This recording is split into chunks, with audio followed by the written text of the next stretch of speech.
Hello दोस्तों, नमस्कार। स्वागत है एक बार फिर से आप सभी के अपने प्रिय चैनल पर। दोस्तों आपको बता दें जो अभी की सबसे बड़ी खबर आ रही है, जहां पर इस दीपावली दोस्तों चीन को लगने वाला है तगड़ा झटका। जी हां, भारतीयों ने मिलकर उठा लिया है ये सबसे बड़ा चीन के खिलाफ कदम। बताएंगे दोस्तों क्या है सबसे बड़ी खबर, और इसी बीच आपको बताएंगे जहां पर शहबाज शरीफ ने इमरान खान को बताया सर्टिफाइड चोर, तो इमरान खान ने बांग्लादेश बनने की दिलाई याद। जी हाँ दोस्तों, कहा माफिया वही गलती दोहरा रहे हैं। जी हाँ दोस्तों, और साथ ही साथ आपको बताएंगे जहां पर भारत का बाहुबली मिशन, जी हां दुनिया देखेगी भारत की ताकत अंतरिक्ष में, ऐतिहासिक कदम। जी हां बताएंगे क्या है इससे जुड़ी बड़ी खबर दोस्तों, और साथ ही साथ आपको बताएंगे जहां हिमाचल चुनाव को लेकर धर्म स्थलों से जुड़े बहुत बड़े सर्वे में दोस्तों प्रधानमंत्री नरेंद्र मोदी जी के इस हिमाचल यात्रा को लेकर बड़ी खबर दोस्तों। बताएंगे क्या कहते हैं सर्वे में लोग, और साथ ही साथ उन सभी के लिए सबसे बड़ी जानकारी, अगर आपका भी इन बैंकों में अकाउंट है दोस्तों, तो आपके लिए सबसे बड़ी खबर आ रही है जहां पर इस दिवाली मिलने वाला है दिवाली बोनंजा। जी हां दोस्तों, सबसे बड़ी खबर आपको बताएंगे, तो आराम से बने रहेगा वीडियो के अंत तक। और अभी खबरों में आगे बढ़ने से पहले हमेशा की तरह मानते हैं कि अपना भारत मोदी जी के नेतृत्व में आगे बढ़ रहा है दोस्तों, और यही कारण है, यही वजह है कि अपना भारत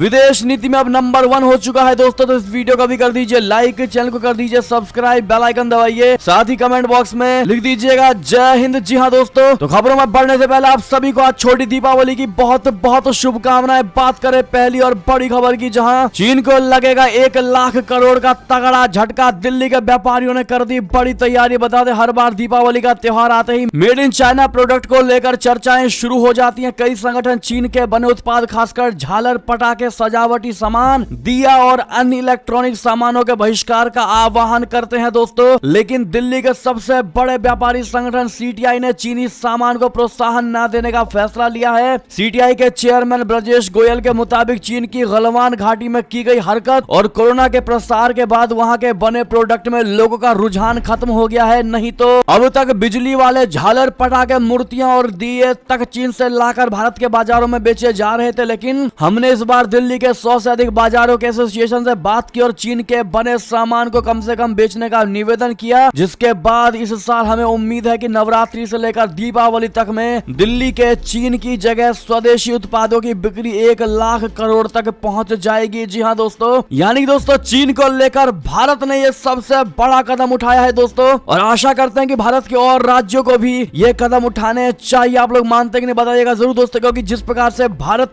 के सैनिकों ने दोस्तों गलवान घाटी और गलवान के झड़प में अपनी जाने गंवाई दोस्तों, शहीद हो गए। ऐसे में अब प्रधानमंत्री मोदी जी का आत्मनिर्भर भारत को ही बढ़ाना भारत के लिए फायदेमंद होगा दोस्तों, न कि चीन से किसी भी प्रकार का कोई भी सामान खरीदना। अगर आप भी इस बात का करते हैं दिल से समर्थन, तो इस वीडियो को अधिक से अधिक शेयर कर दीजिएगा, ताकि हर एक भारतीय के दिल में आत्मनिर्भर भारत को लेकर प्रेम जगे। जी हाँ दोस्तों, और साथ ही साथ क्या आप लोग भी इस बार भारत के बने सामानों को ही खरीदेंगे दोस्तों, और चीन के सामानों को बहिष्कार करेंगे? कमेंट में लिखकर इस सवाल का जवाब जरूर दीजिएगा। देखते हैं हमारी भारत की जनता की क्या विचार इस पर दोस्तों। और साथ ही साथ एक और बड़ी खबर की बात करें, जहाँ शहबाज शरीफ ने इमरान खान को बताया सर्टिफाइड चोर, कहा उनका घर भी अवैध है। जी हाँ, पाकिस्तान के प्रधानमंत्री शहबाज शरीफ ने पूर्व प्रधानमंत्री इमरान खान को प्रमाणित चोर करार दिया है। उन्होंने इमरान खान पर तंज कसते हुए कहा है कि इमरान को प्रमाणित झूठा और चोर साबित कर दिया गया है। इमरान खान को पाकिस्तान के चुनाव आयोग ने नेशनल असेंबली से अयोग्य घोषित कर दिया। उन पर देश के उपहारों को बेचने का आरोप है, और वो इससे प्राप्त धन के बारे में जानकारी देने में विफल रहने का आरोप है, जिसे तोशाखाना मामला कहा जाता है। लाहौर में एक प्रेस कॉन्फ्रेंस को संबोधित करते हुए शहबाज शरीफ ने इमरान को प्रमाणित झूठा और चोर करार दिया। उन्होंने कहा कि ये खुशी की बात नहीं है। उन्होंने कहा कि इमरान खान ने डिपॉजिटरी या तोशाखाना से रियायती मूल्य पर खरीदे गए उपहारों को भारी मुनाफे पर बेचा है। शरीफ ने कहा कि उन्हें उपहारों की नीलामी करनी चाहिए थी और आय को सरकारी खजाने में जमा करवाना चाहिए था। साथ ही साथ दोस्तों इमरान खान के घर को भी शहबाज के द्वारा अवैध करार दिया गया है। जी हाँ दोस्तों, रिपोर्ट के मुताबिक शरीफ ने इमरान खान के इस्लामाबाद स्थित बनी गला घर को अवैध बताया और आरोप लगाया है कि इमरान खान ने प्रधानमंत्री बनने के बाद उस घर को वैध कर लिया है। जी हाँ दोस्तों, इतना ही नहीं, आपको बता दें इमरान खान ने भी शहबाज शरीफ पर पलटवार करते हुए इमरान ने बांग्लादेश बनने की याद दिलाई, कहा माफिया वही गलती दोहरा रहे हैं। जी हाँ, तोशाखाना मामले में 5 साल तक चुनाव लड़ने पर रोक लगाए जाने के बाद पूर्व प्रधानमंत्री इमरान खान ने आर पार की लड़ाई का मूड बना लिया है। इमरान खान ने शुक्रवार को अपने समर्थकों के लिए एक रिकॉर्डेड पैगाम जारी किया। एक बार फिर मुख्य निर्वाचन आयुक्त की निष्पक्षता पर सवाल उठाते हुए उन्होंने कहा कि वे एक साजिश का हिस्सा है, वे माफिया का हिस्सा है। इस सिलसिले में उन्होंने पूर्वी पाकिस्तान का भी जिक्र किया, जहां के निर्वाचित और लोकप्रिय नेता शेख मुजीबुर रहमान को सत्ता से बाहर रखने की साजिशों के कारण 1971 में पाकिस्तान का बंटवारा हुआ था और बांग्लादेश अस्तित्व में आया था। खान ने कहा है कि अब माफिया देश की सबसे बड़ी पार्टी को खत्म करने की कोशिश कर रहा है, वे वही यानी पूर्वी पाकिस्तान से संबंधित गलती फिर दोहरा रहे हैं, ऐसा इमरान खान का कहना है दोस्तों। ऐसे में आपस में ही इनके बात विवाद बढ़ता जा रहा है दोस्तों। अब देखना ये होगा कि आने वाले समय में किसकी विजयी होती है। क्या लगता है दोस्तों आपको, क्या शहबाज सरकार इमरान खान पर बड़ी अत्याचार कर रही है दोस्तों सरकार में आने के बाद से, या फिर इमरान खान है ही उसी लायक? आपकी जो भी निजी राय हो दोस्तों पाकिस्तान पर बताइएगा जरूर। एक और खबर की बात करें, जहां पर इसरो का बाहुबली मिशन अब दुनिया देखेगी अपने भारत की ताकत, अंतरिक्ष में ऐतिहासिक कदम उठाने जा रहा है। जी हां, रॉकेट साइंस की दुनिया में भारत के लिए 23 अक्टूबर का दिन ऐतिहासिक होगा आज का। जी हां, इसरो के अत्याधुनिक लॉन्च व्हीकल GSLV मार्क 3 से वन वेव के 36 उपग्रहों का प्रक्षेपण करने जा रही है। आपको बता दें कि आज रात 12:07 इस मिशन को लॉन्च कर दिया गया है दोस्तों। इस मिशन के साथ ही इसरो का दूसरा रॉकेट ग्लोबल अंतरिक्ष प्रक्षेपण कारोबार में कदम रखने जा रहा है और इसरो के इतिहास में यह पहला अवसर होगा जब GSLV मार्क 3 का प्रयोग किसी कमर्शियल मिशन में किया जाएगा। जी हाँ दोस्तों, ऑल द बेस्ट जरूर कह दीजिएगा दोस्तों अपने इसरो संस्थान को। साथ ही साथ एक और खबर की बात करें, जहां पर रशिया ने यूक्रेन पर रात भर दागे ताबड़तोड़ 36 रॉकेट। जेलेंस्की ने पुतिन को बताया नीच। जी हाँ दोस्तों, रशिया और यूक्रेन के बीच पिछले 8 महीने से अधिक से भी युद्ध जारी है। दोनों देशों के बीच ये युद्ध कब खत्म होगा इसके बारे में किसी को पता नहीं है। रशिया जंग की शुरुआत से ही यूक्रेन पर हमलावर है, तो वहीं इस बीच खबर यह है कि रूसी सेना ने रात भर यूक्रेन पर ताबड़तोड़ 36 रॉकेट बरसाए हैं। समाचार एजेंसी AFP के मुताबिक यूक्रेनी राष्ट्रपति वोलोदिमीर जेलेंस्की ने इसकी जानकारी दी है। जेलेंस्की ने कहा है कि रशिया ने यूक्रेन पर बड़े पैमाने पर हमले में 36 रॉकेट लॉन्च किए हैं। उन्होंने कहा कि रूसी सैनिकों ने यूक्रेन पर रात भर ताबड़तोड़ हमले किए। ऊर्जा के मुताबिक बुनियादी ढांचे को तबाह कर दिया गया और इसके बाद देश भर में बिजली गुल हो गई। जेलेंस्की ने सोशल मीडिया पर कहा कि दुश्मन ने यूक्रेन पर रात भर हमला कर दिया है, 36 रॉकेट दागे हैं और इनमें से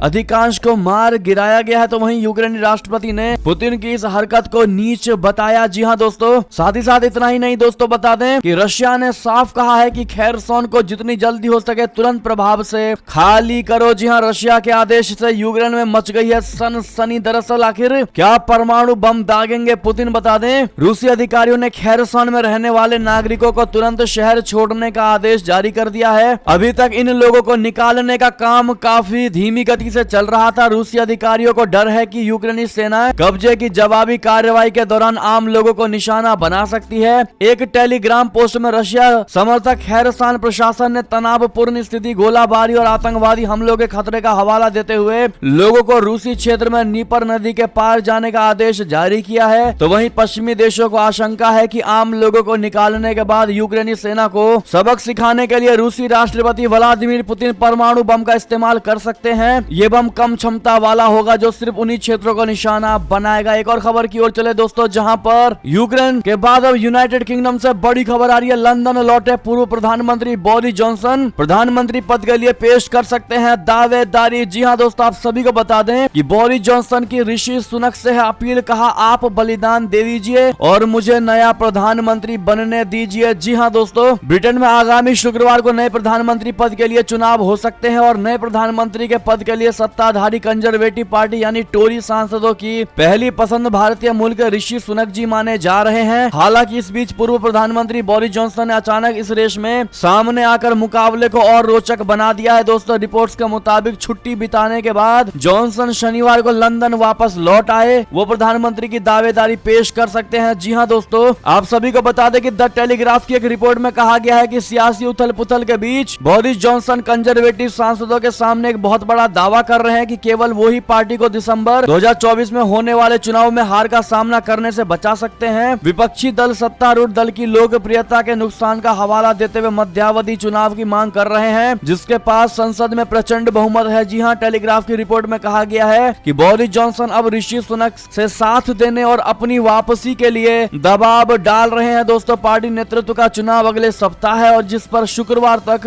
फैसला आने की उम्मीद है। यानी बोरिस जॉनसन का कहना है दोस्तों कि आप प्रधानमंत्री पद के लिए बलिदान दे दीजिए, आप मेरा साथ दीजिए और मुझे फिर से नया प्रधानमंत्री बनने दीजिए। जी हाँ दोस्तों, ऐसे में बोरिस जॉनसन के इस दबाव से एक चीज तो बिल्कुल क्लियर है दोस्तों कि ऋषि सुनक जी प्रधानमंत्री की रेस में सबसे पसंदीदा चेहरे माने जा रहे हैं और सबसे नंबर 1 पर खड़े हैं दोस्तों। ऐसे में अब हर किसी को यही लग रहा है कि ऋषि सुनक जी भारत का सीना गर्व से चौड़ा कर सकते हैं प्रधानमंत्री बनकर। के आपको भी यही लगता है दोस्तों? अगर ऐसा है तो इनको एडवांस में ही कांग्रेचुलेट जरूर कह दीजिएगा ऋषि सुनक जी को। और कितने भाई और बहनों को लगता है कि ऋषि सुनक जी को बोरिस जॉनसन की जरा भी बात नहीं माननी चाहिए? कमेंट में जरूर लिखकर राय दीजिएगा दोस्तों। और खबर की बात करें जहां पर पाकिस्तान के FATF की ग्रे लिस्ट से हटने के बाद भारत का आया रिएक्शन। आखिर भारत ने क्या कहा हम आपको बता दें। मनी लॉन्ड्रिंग और टेरर फंडिंग की रोकथाम के FATF की ग्रे लिस्ट से हटने के बाद पाकिस्तान में खुशी की लहर है दोस्तों, लेकिन भारत ने इस पर अलर्ट होकर अपना रिएक्शन दिया है दोस्तों। भारत ने साफ कह दिया है कि पाकिस्तान का इस लिस्ट से हटना दुनिया के हित में है, पक्ष में है, लेकिन उससे चरमपंथ और इससे पैसा मुहैया कराए जाने के खिलाफ अभियान जारी रखना चाहिए। जी हाँ दोस्तों,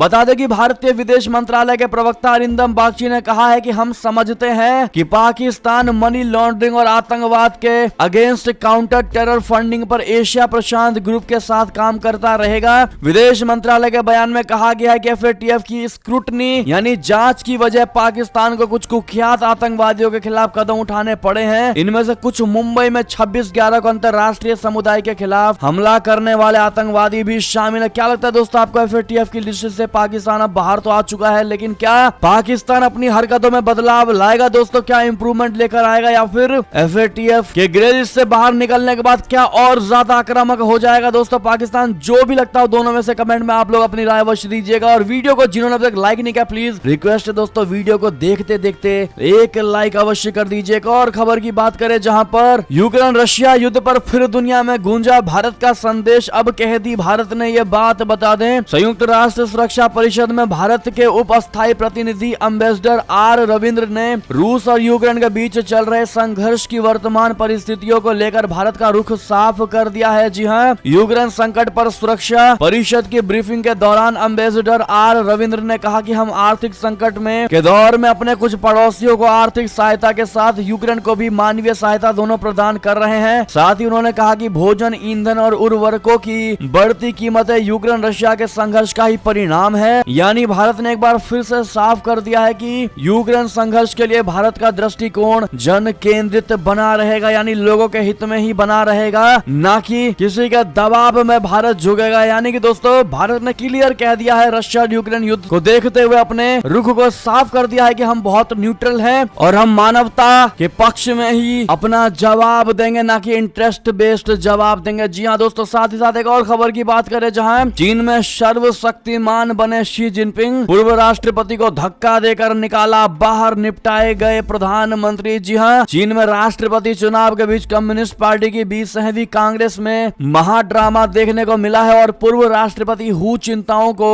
बैठक से जबरदस्ती धक्का मारकर बाहर निकाल दिया गया है। दोस्तों पूर्व राष्ट्रपति को बाहर निकालने का वीडियो सोशल मीडिया पर खूब और जमकर वायरल हो रहा है। जी हाँ, तो वहीं बैठक को कवर करने वाले द स्ट्रेट टाइम्स के पत्रकार डैन सन चेओंग ने ट्विटर पर लिखा है कि बैठक के दौरान ड्रामा हुआ है और पत्रकारों को जैसे ही मुख्य हॉल में बुलाया गया, ठीक वैसे ही पूर्व राष्ट्रपति को बैठक से बाहर निकाल दिया गया है। जो वीडियो सामने आया है उसमें हु चिंताओं को मौजूदा राष्ट्रपति शी जिनपिंग के बगल में बैठा हुआ देखा जा रहा है दोस्तों, और फिर उन्हें 3 लोग कंधे को पकड़ करके दोस्तों जबरदस्ती निकालते हुए देखे जा रहे हैं। जी हाँ, ऐसे में दोस्तों अभी तक ये साफ नहीं हो पाया है कि उनको इस मीटिंग से बाहर क्यों निकाला गया है दोस्तों, लेकिन जैसे ही जरूरी जानकारी मिलती है आपको सबसे पहले बताएंगे दोस्तों। अगर चैनल पर नए हैं तो सब्सक्राइब जरूर कर लीजिएगा। एक और खबर की बात करें जहां पर दिवाली सेलिब्रेशन को लेकर बाहर से बड़ी खबर, अमेरिकी उपराष्ट्रपति कमाला हैरिस ने घर को मिट्टी के दियों से सजाया, मेहमानों को मिठाई के साथ परोसी पानी पूरी। जी हाँ दोस्तों, अमेरिका की उपराष्ट्रपति कमाला हैरिस ने शुक्रवार को कहा है कि दिवाली एक सार्वभौमिक अवधारणा है जो संस्कृतियों के बीच मेल मिलाप को प्रस्तुत करती है। उन्होंने अपने सरकारी आवास पर विभिन्न भारतीय अमेरिकियों के लिए आयोजित दिवाली समारोह में ये बात कही। उपराष्ट्रपति के सरकारी आवास नेवल ऑब्जर्वेटरी को रोशनी और मिट्टी के दियों से सजाया गया था, जबकि मेहमानों को पानी पूरी से लेकर पारंपरिक मिठाइयों समेत कई तरह के भारतीय व्यंजन परोसे गए। समारोह में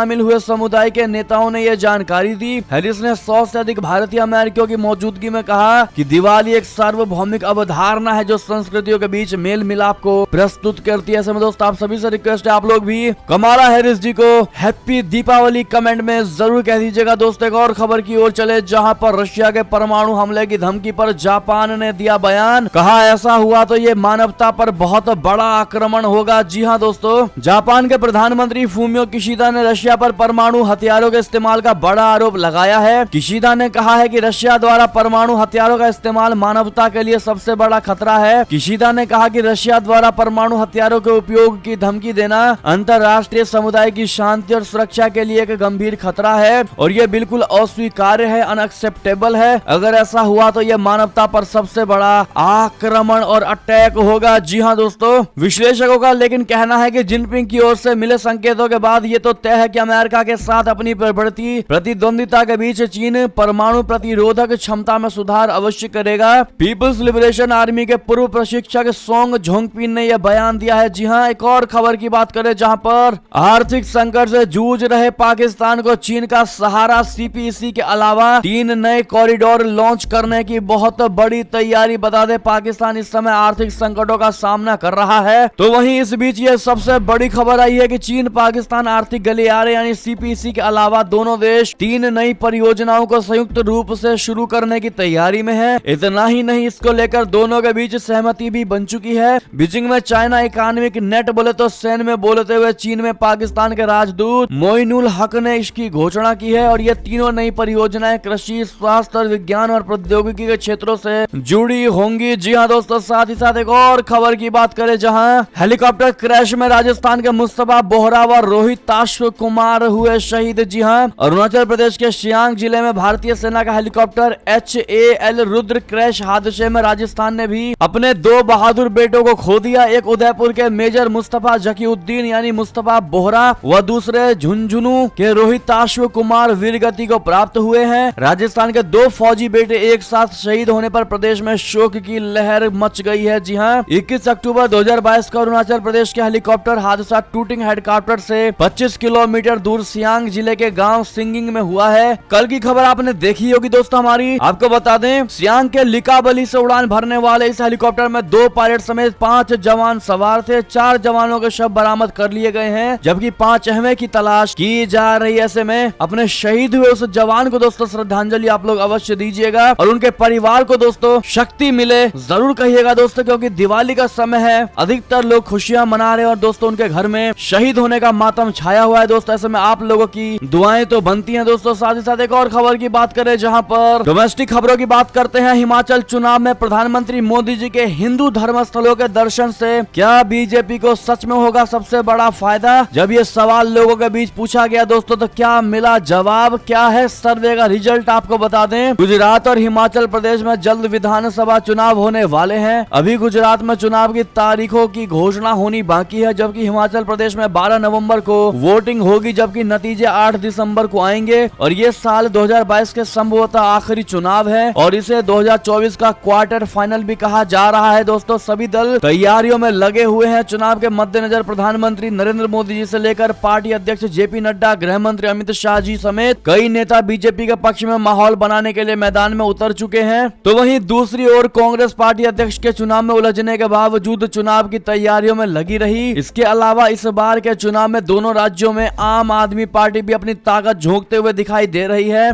मालूम हो कि दोनों ही राज्यों में बीजेपी सत्ता पर काबिज है। इसी बीच सी वोटर ने दोनों राज्यों में ओपिनियन पोल किया है। दोस्तों दोनों राज्यों की सभी विधानसभा सीटों पर यह सर्वे किया गया है। ओपिनियन पोल के मुताबिक 54% लोगों ने माना है कि हिमाचल प्रदेश चुनाव में प्रधानमंत्री मोदी जी एक बड़ा फैक्टर होंगे, जबकि 46% लोगों का मानना था कि प्रधानमंत्री मोदी जी हिमाचल चुनाव में बड़ा फैक्टर नहीं होंगे। इसके अलावा सर्वे के अनुसार 54% लोगों का मानना था कि मोदी जी के हिंदू धर्म स्थलों के दर्शन से बीजेपी को हिमाचल प्रदेश और गुजरात के चुनाव में फायदा बहुत होगा। जी हाँ दोस्तों, 46% लोगों ने कहा है कि इससे फायदा नहीं होगा, तो वहीं 57% लोगों का कहना था कि प्रधानमंत्री मोदी जी को टारगेट करने से विपक्षी दलों को उल्टा नुकसान हुआ है, जबकि 43% लोग ऐसे थे जिनका मानना था कि इससे विपक्षी दलों को फायदा होगा। ऐसे में दोस्तों अगर ये सवाल आपसे पूछा जाए कि मोदी जी के हिंदू धर्म स्थलों के दर्शन से बीजेपी को हिमाचल प्रदेश और गुजरात के चुनाव में फायदा होगा या नहीं, तो आप क्या जवाब देंगे दोस्तों, बताइएगा जरूर। और साथ ही साथ किसकी सरकार बनेगी दोस्तों इस बार गुजरात और हिमाचल प्रदेश में, बताना मत भूलिएगा। एक और बड़ी खबर की बात करें, जहां पर धनतेरस पर मोदी जी ने मध्य प्रदेश के 4.5 लाख से अधिक परिवारों को कराया गृह प्रवेश। 2024 तक सबको पक्के मकान। बता दे प्रधानमंत्री नरेंद्र मोदी जी ने रिमोट का बटन दबाकर मध्य प्रदेश के 4.5 लाख से अधिक हितग्राही परिवारों को उनके नवनिर्मित आवासों में गृह प्रवेश कराया। इससे पहले मुख्यमंत्री शिवराज सिंह चौहान जी ने वादा किया कि मध्य प्रदेश में 2024 तक कोई गरीब कच्ची झोपड़ी में नहीं रहेगा, सबके पक्के मकान बनाकर दिए जाएंगे। जी हाँ दोस्तों, एक और खबर की बात करें, जहां स्टेट बैंक ऑफ इंडिया के करोड़ों ग्राहकों को मिली बड़ी खुशखबरी। बैंक ने एफडी यानी फिक्स्ड डिपॉजिट रेट्स पर 80 बेसिस पॉइंट्स का किया इजाफा। जी हाँ दोस्तों, भारत में फेस्टिव सीजन चल रहा है। आज देश भर में धनतेरस से लेकर दिवाली तक का जश्न मनाया जा रहा है दोस्तों, वो भी धूमधाम से। इसके बाद दिवाली और भाई दूज का भी त्योहार मनाया जाएगा। दिवाली के इस फेस्टिव सीजन में देश के सबसे बड़े सार्वजनिक क्षेत्र के बैंक यानी स्टेट बैंक ऑफ इंडिया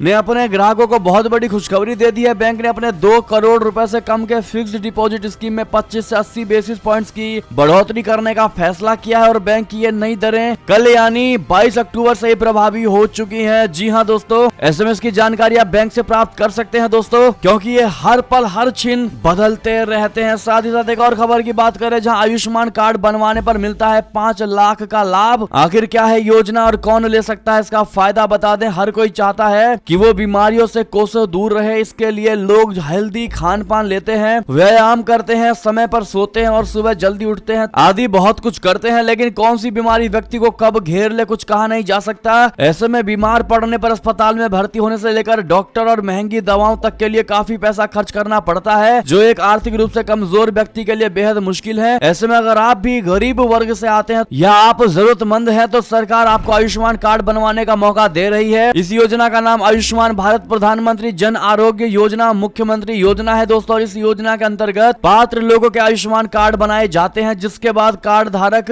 अपनी सूचीबद्ध अस्पतालों में 5 लाख रुपए तक का इलाज मुफ्त में करवा सकती है। जी हाँ, इसके लिए क्या क्या स्टेप फॉलो करने पड़ेंगे दोस्तों। पहले तो आपको पात्रता की पहचान करनी पड़ेगी, पात्रता चेक करना पड़ेगा। स्टेप 1 से लेकर स्टेप 2 तक दोस्तों हमने बता दिया है, पूरा प्रोसेस समझा दिया है दोस्तों। अगर आपको जरूरत हो तो आयुष्मान कार्ड के लिए पात्रता जांच करवा करके आयुष्मान कार्ड अवश्य बनवा लें। जी हाँ दोस्तों, और इसी बीच ये थी अब तक की सारी बड़ी खबरें। आपको हमारी खबर कैसी लगी, आशा करता हूँ बहुत अच्छी लगी होगी। अगर थोड़ी भी अच्छी लगी तो इस वीडियो को भी अपने भाई बंधुओं में व्हाट्सएप, फेसबुक, ट्विटर के जरिए पूरे भारत में शेयर करना बिल्कुल मत भूलिएगा दोस्तों। और अभी कर दीजिए इस वीडियो को लाइक, चैनल को कर दीजिए सब्सक्राइब, बेल आइकन दबाइए, साथ ही कमेंट बॉक्स में लिख दीजिएगा जय हिंद जय भारत। तो मिलते हैं आप अगली बड़ी खबर में, तब तक अपना ख्याल रखिएगा। आप सभी का बहुत बहुत धन्यवाद साथ देने के लिए, साथ बने रहने के लिए, और खबरों का सिलसिला लगातार हमारे चैनल पर जारी अपडेट रहना बिल्कुल मत भूलिएगा। मिलते अगली खबर में। जय हिंद जय भारत, जय श्री राम, वंदे मातरम, हर हर महादेव।